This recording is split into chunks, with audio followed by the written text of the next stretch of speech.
తెలుసు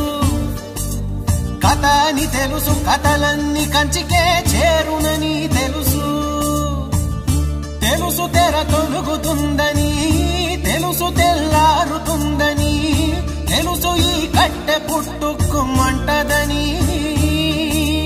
తెలుసు ఈ మట్టి మట్టిలో కలిసిపోతదని ఎన్ని తెలిసి ఇరకాటంలో పడిపోతావు ఎందుకని మాయ